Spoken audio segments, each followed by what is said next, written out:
Hello students, welcome to YouTube channel of Veena Memorial Senior Secondary School online classes. Today I am going to teach Political Science chapter 1 of class 6th and the topic is Understanding Diversity. This is the 7th video of this chapter. Last video में हमने देखा कि किस तरीके से लद्दाख और केरला दोनों ही एक दूसरे से बिल्कुल डिफरेंट है, यानी उस दोनों ही रीजन में काफ़ी डाइवर्सिटी है और इसका रीज़न है कि कुछ जोग्राफिकल फैक्टर्स और कुछ हिस्टोरिकल फैक्टर इसके पीछे काम करते हैं और इसी वजह से केरला लद्दाख से बिल्कुल अलग है। तो यहाँ तक हम पढ़ चुके थे। The influence of the diverse culture is not merely a thing of the past. Our present life are also about the moving from place to place for work, and with the each move our cultural tradition and way of life slowly become the part of the new place we are in. जो diverse culture होता है वो सिर्फ हमारे पास से जुड़ी हुई चीज़ ही नहीं है, बल्कि हमारी प्रेजेंट लाइफ से भी जुड़ी है। जब हम एक जगह से दूसरी जगह पर किसी काम की वजह से जाते हैं या तो हम हमारे साथ हमारे कल्चर और हमारे ट्रेडिशंस लेके जाते हैं और धीरे धीरे हम जिस जगह पर रहते हैं उसी कल्चर और ट्रेडिशन को हम अपना लेते हैं, हम उसी का हिस्सा बन जाते हैं। Similarly in our own neighbourhood we live close to people from the several community. हमने देखा होगा कि हम हमारे पड़ोस में भी बहुत सारे कम्युनिटी के लोगों के साथ रहते हैं। Our daily lives are about the way in which we do things together and hear the story about each others life and custom and tradition. और हमारी डेली लाइफ के अंदर हम उनकी बहुत सारी चीज़ों को देखते हैं, उनके साथ बहुत सारी चीज़ों को करते हैं, उनकी स्टोरीज़ को सुनते हैं, उनके कस्टम्स उनके ट्रेडिशंस को हमारी लाइफ का एक हिस्सा बना लेते हैं। अब हमारा नेक्स्ट टॉपिक आता है यूनिटी इन डाइवर्सिटी। जैसा कि आपको पता है कि हमारी इंडिया के अंदर बहुत ज़्यादा डाइवर्सिटी है, हमारी कंट्री एक डाइवर्स कंट्री है, लेकिन फिर भी हमारी इंडिया की एक सबसे बड़ी जो विशेषता है वो ये है कि हमारे यहाँ डाइवर्सिटी होने के बावजूद भी हमारे यहाँ पर यूनिटी है, हम लोग एक साथ मिलजुल कर रहते हैं। India's diversity has always been recognised as a source of its strength. India की जो डाइवर्सिटी है वो हमेशा सोर्स रहा है हमारी स्ट्रेंथ का।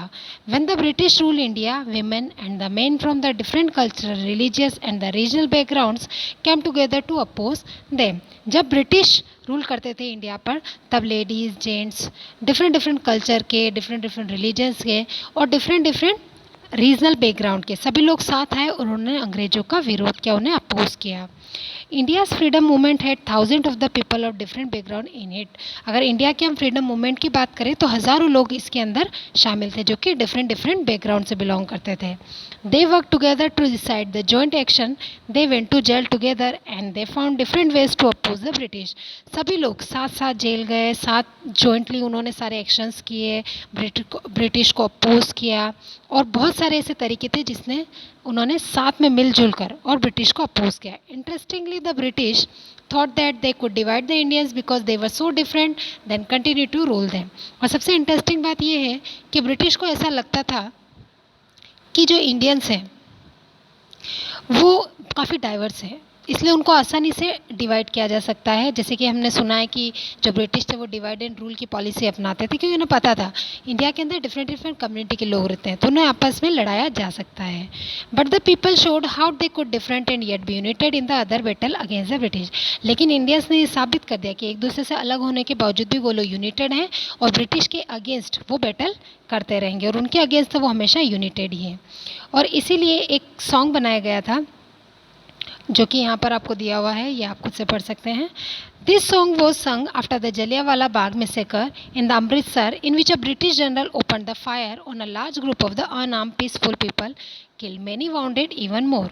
ये सॉन्ग तब गाया गया था जब जलियांवाला बाग मैसेकर हुआ था, जिसमें अमृतसर के अंदर एक मीटिंग चल रही थी और तभी ब्रिटिश जनरल जो हैं वो आ जाते हैं और ओपन फायरिंग स्टार्ट कर देते हैं बहुत सारे लोगों पर।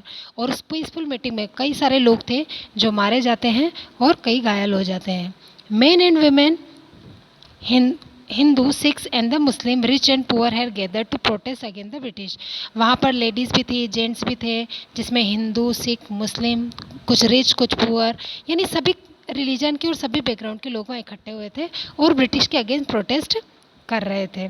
This song was compose and sung to honour the memory of those brave people.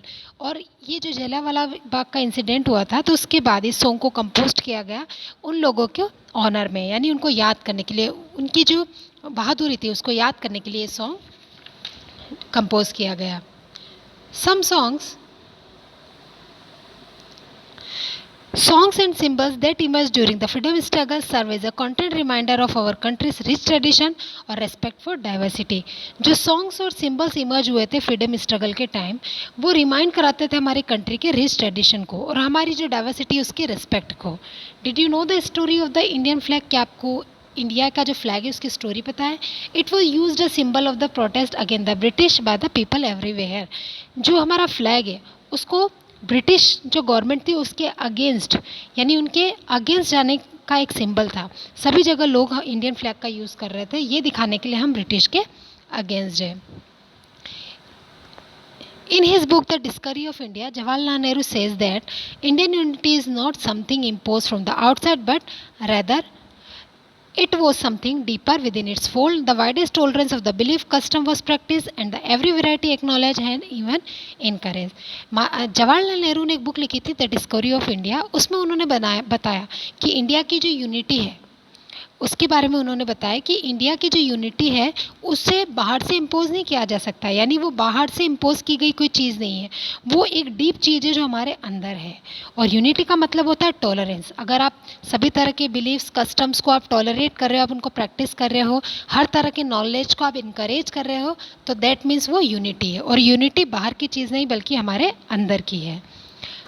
It was Nehru who coined the phrase. उन नेहरू ही थे जिन्होंने फ्रेज बनाया था यूनिटी इन डाइवर्सिटी, यानी अनेकता में एकता, यानी हम लोग अलग होते हुए भी एक हैं, जो हमारी इंडिया को डिस्क्राइब करता है. यूनिटी इन डाइवर्सिटी, ये इतना सा सेंटेंस आपको ये दिखाता है कि इंडिया में इतनी डाइवर्सिटी होने के बावजूद, चाहे हम अलग अलग रिलीजन के हैं, कास्ट के हैं, लैंग्वेज के हैं, कल्चर के हैं, लेकिन फिर भी हम यूनाइटेड है, हमारे अंदर एकता है. तो हमारा चैप्टर यहीं ख़त्म हो जाता है. आगे के चैप्टर हम अगले वीडियोज़ में देखेंगे.